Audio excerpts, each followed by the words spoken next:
यहाँ पर मेडिकल जैसी एक सेवा संस्थान की स्वीकृति हुई है। श्रेय की बात क्यों आ रही है? ये अपनी अपनी मानसिकता है। फिर ये अलग अलग खेमों में भारतीय जनता पार्टी क्यों बनी? साफ आपने भी देखा, हमने भी देखा। आदरणीय नेता सिंधिया जी का योगदान है। ऐसा ना हो विधानसभा चुनाव में भाजपा बढ़ जाए और फिर जो कांग्रेस कह रही है कि भाजपा यहाँ मध्य प्रदेश में सरकार नहीं बना पाएगी कर्नाटक। कभी कभी मनभेद हो सकते हैं। नमस्कार, आप देख रहे हैं द भारत और मैं हूं आपके साथ आमिर। इस वक्त मेरे साथ मौजूद हैं भारतीय जनता पार्टी के नेता विकास यादव जी, जो टीकमगढ़ भाजपा के जिला मंत्री हैं।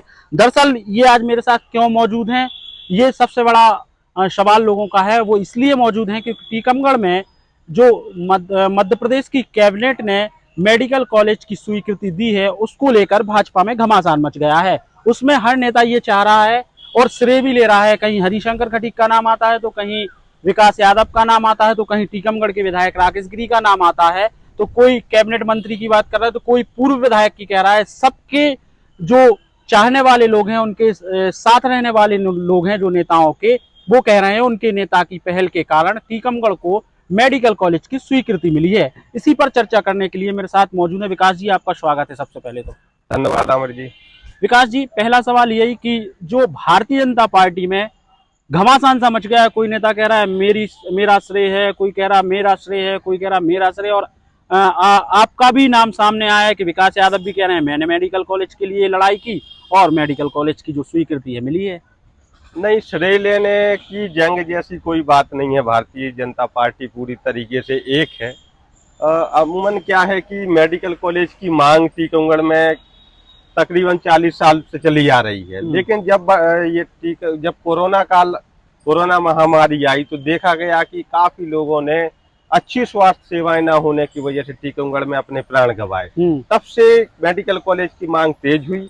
विगत एक वर्ष से मैं भी इस क्षेत्र में कूदा और मैंने काफी इसके लिए एक हस्ताक्षर अभियान चलाया, जिसमें टीकमगढ़ के लोगों का बड़ा समर्थन मिला।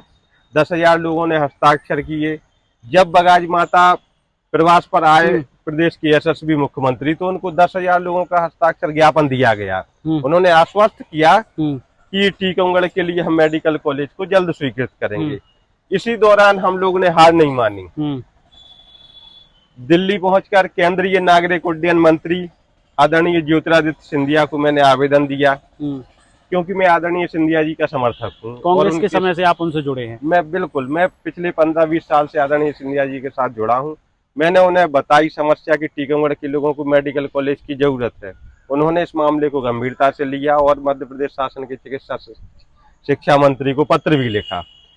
क्षेत्रीय सांसद जो कि वर्तमान में केंद्रीय मंत्री भी हैं, उनको भी मैंने दिल्ली में आवेदन दिया। उन्होंने भी मध्य प्रदेश के मुखिया आदरणीय शिवराज सिंह जी को पत्र लिखा कि टीकमगढ़ में मेडिकल कॉलेज होनी चाहिए। इस तरीके से ये लड़ाई पिछले एक वर्ष से बड़ी तेज गति से हुई और मध्य प्रदेश की विधानसभा में जतारा के इसमें आप एक चीज भूल रहे हैं, टीकमगढ़ में एक संघर्ष समिति बनाई गई थी, जिसमें टीकमगढ़ के तमाम समाज सेवी, तमाम भारतीय जनता पार्टी के नेता हों, कांग्रेस के नेता हों या अन्य दलों के नेता हों, वो लोग भी इसकी मांग को लेकर सड़कों पर उतरे थे। उनका भी तो श्रेय माना जाना चाहिए। आमिर जी, मैंने बिल्कुल आपसे कहा है कि ये मांग पिछले 40 वर्षों से चली आ रही है और ये संघर्ष समिति ने भी काम किया 2018 में।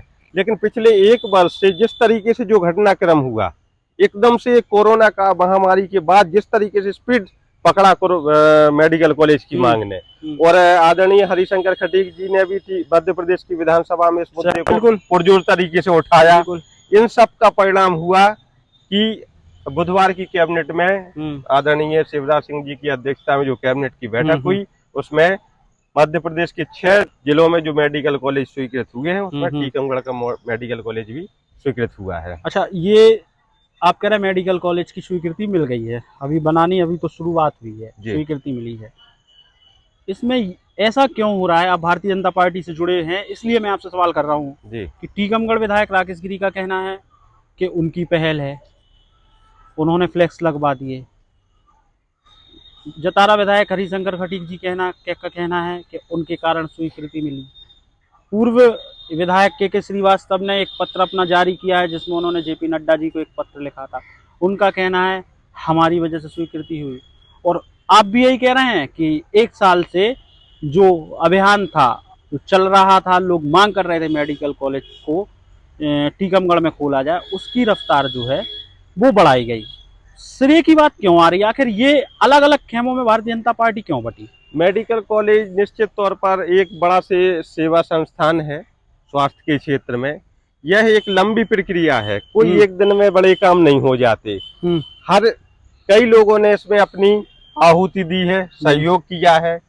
इसमें मेरी भी कहीं ना कहीं एक गिलहरी के बराबर मेरा योगदान है। जिस तरीके से राम सेतु बंधन में एक गिलहरी का भी योगदान था, इसमें कहीं ना कहीं मेरा योगदान भी है। मैं ये चीज बता सकता हूँ। किसने क्या किया? आपने ये कहा कि एक गिलहरी के मायने आपका योगदान है। आपने बिल्कुल स्पष्ट कर दिया जी कि इसमें हाँ मेरा भी सहयोग है। ये पूरी तरीके से आप पूरा श्रेय अपने ऊपर नहीं ले रहे, लेकिन अन्य नेता क्यों ऐसा कर रहे हैं? क्या कारण है? ये अपनी अपनी मानसिकता है। मैंने क्या किया मुझे ये पता है, मैंने इसके लिए क्या प्रयास किए, कहीं ना कहीं मेरा योगदान है। मैं इस चीज को बता सकता हूँ और मुझे खुशी है कि आज टीकमगढ़ जो हमारा गृह क्षेत्र है, हमारी कर्म भूमि है, हमारी जन्म भूमि है, यहाँ पर मेडिकल जैसी एक सेवा संस्थान की स्वीकृति हुई है। और इसमें कहीं ना कहीं मेरे आदरणीय नेता सिंधिया जी का योगदान है। इससे बड़ी खुशी मेरे जीवन में और हो नहीं सकती। विकास जी, जिस तरीके से भाजपा सिर्फ एक मेडिकल कॉलेज जो टीकमगढ़ में स्वीकृति मिली उस मामले में बढ़ती सी नजर आई, मतलब साफ आपने भी देखा, हमने भी देखा। ऐसा ना हो विधानसभा चुनाव में भाजपा बढ़ जाए और फिर जो कांग्रेस कह रही है कि भाजपा यहाँ मध्य प्रदेश में सरकार नहीं बना पाएगी कर्नाटक की तरह। ऐसा नहीं है आमिर जी। मध्य प्रदेश में भारतीय जनता पार्टी पूरी तरीके से एक है। कहीं कोई मतभेद नहीं है। कभी कभी मनभेद हो सकते हैं, कहीं कोई मतभेद नहीं है। पूरी ताकत से मध्य प्रदेश में विधानसभा का चुनाव आदरणीय शिवराज सिंह जी के नेतृत्व में लड़ा जाएगा और मध्य प्रदेश में भारतीय जनता पार्टी की सरकार बनेगी। कितनी सीटें आएंगी, क्या लग रहा है आपको? आप क्योंकि लंबे समय से राजनीति कर रहे हैं और सिंधिया खेमे से जुड़े हैं।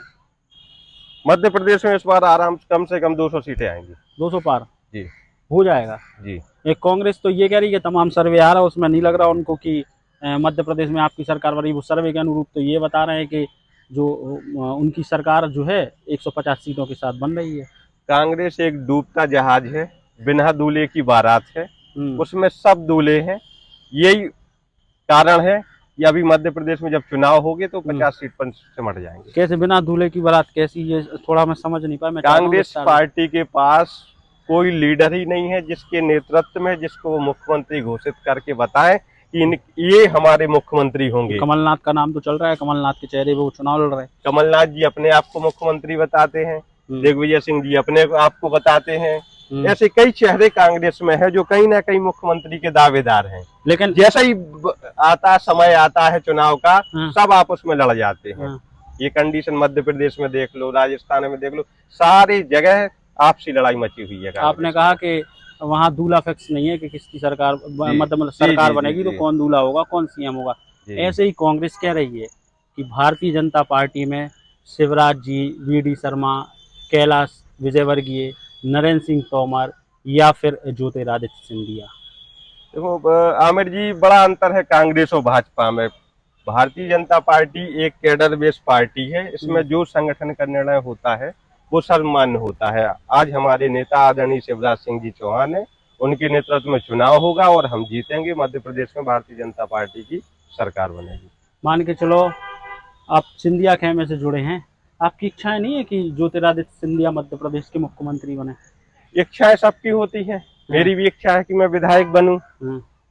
इच्छाएं सबकी होती हैं, लेकिन क्योंकि एक पार्टी से हम लोग जुड़े हुए हैं, पार्टी का निर्णय ही सर्वमान्य होता है। अभी खबरें चल रही हैं कि केंद्र में बदलाव होने वाला है और मध्य प्रदेश में बदलाव होने वाला है। कहीं ऐसा तो नहीं सिंधिया जी को प्रमोट कर दें मुख्यमंत्री के लिए भाजपा? ये तो पार्टी नेतृत्व ही तय करेगा, ये आप नहीं बता पाएंगे। ये हमारा तो आप लोग कार्यकर्ता हैं भारतीय जनता पार्टी, कुछ ना कुछ तो इनपुट रहता ही होगा कि कुछ बदलाव चल रहा है ऐसा। ये तो पार्टी नेतृत्व ही तय करेगा। पार्टी नेतृत्व ही तय करता है हमारे इधर की किसको कौन सी जिम्मेदारी दी जाएगी। कोई भी जिम्मेदारी छोटी बड़ी नहीं होती। जो किसी कार्यकर्ता को जो जिम्मेदारी मिलती है, एक साधारण कार्यकर्ता से लेकर प्रधानमंत्री तक, वह उसका बखूबी निर्वहन करता है। मान के चलो ये खबरें और चल रही हैं, कांग्रेस कह रही है कि सिंधिया जी का कोई भरोसा नहीं, जब वो कांग्रेस छोड़ सकते हैं तो ऐसा ना हो चुनाव आने के समय भाजपा को छोड़ के कांग्रेस में फिर शामिल हो जाए। यह कांग्रेस भारतीय जनता पार्टी को गुमराह करने के लिए, लोगों को गुमराह करने के लिए एक सिफुगा फैला रही है। ऐसा कुछ नहीं है। आदरणीय सिंधिया जी भारतीय जनता पार्टी में हैं, भारत सरकार में मंत्री हैं और भारतीय जनता पार्टी के पूरी निष्ठा के साथ काम कर रहे हैं। एक समय तो आप लोग सिंधिया जी से जुड़े, एक समय तो आप लोग कांग्रेस की विचारधारा पे इतने दावे किया करते थे कि कांग्रेस की जो विचारधारा है वो अलग है, वो देश हित की विचारधारा है, लेकिन फिर अचानक विचारधारा कैसे बदल गई थी आप लोगों की और सिंधिया जी की? आमिर जी, परिस्थितियां होती हैं, कभी कभार कुछ परिस्थितियां बनती हैं जो हमारे नेता को किन्हीं परिस्थितियों में निर्णय लेना पड़ा। अभी बाकी आज भारतीय जनता पार्टी में है, सो सेवा कर रहे हैं। पहले कांग्रेस में थे तो जन सेवा कर रहे थे। उद्देश्य तो जन सेवा है। उपेक्षा है वो भाजपा से विधायक बनने की आपकी, फिर तैयारी वैयारी चल रही है? बिल्कुल, पार्टी यदि मौका देगी तो इच्छा है, तैयारी है। टिकट मांग रहे हैं आप? बिल्कुल, क्यों नहीं। मिल जाएगा? किस लिए काम कर रहे हैं? आज नहीं तो कल पार्टी मौका देगी, ऐसा विश्वास है। चलिए, अंतिम सवाल यही है, फिर से आ जाते हैं हम उसी विषय पे जिस विषय पे हम आपसे चर्चा करने आए थे, मेडिकल कॉलेज। मेडिकल कॉलेज का श्रेय अलग अलग नेता ले रहे हैं। अंत में आप क्या कहना चाहेंगे? क्या भारतीय जनता पार्टी के नेताओं को ऐसा करना चाहिए, या फिर एक नेता का नाम होना चाहिए, या फिर सिर्फ भाजपा की वजह से मेडिकल कॉलेज मिला, ये होना चाहिए? देखो, मध्य प्रदेश में भारतीय जनता पार्टी की सरकार है, आदरणीय शिवराज सिंह जी की सरकार है, और जो टीकमगढ़ में मेडिकल कॉलेज मिला है वो आदरणीय, उसके लिए आदरणीय शिवराज सिंह चौहान का समस्त टीकमगढ़ की भारतीय जनता पार्टी और समस्त जनता आभारी है। इसमें विभिन्न केंद्रीय मंत्रियों का, विधायकों का, सभी का सहयोग है।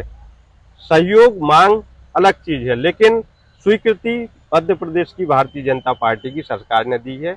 प्रदेश नेतृत्व के हम आभारी हैं, केंद्रीय नेतृत्व के आभारी हैं। ठीक है विकास जी, तो ये थे हमारे साथ भाजपा के नेता विकास यादव जी, जिनसे हम चर्चा करने आए थे, और वो चर्चा ये थी कि टीकमगढ़ में जो मेडिकल कॉलेज की स्वीकृति मिली है उसको लेकर घमासान सा मच गया है। भारतीय जनता पार्टी के अलग अलग नेता श्रेय लेने की होड़ में लगे हैं। उन्होंने स्पष्ट कर दिया है कि ये एक भारतीय जनता पार्टी की सरकार की एक अच्छा काम है जो टीकमगढ़ में मेडिकल कॉलेज की स्वीकृति उन्होंने दी है, और इसका श्रेय सिर्फ भारतीय जनता पार्टी की सरकार को ही जाता है।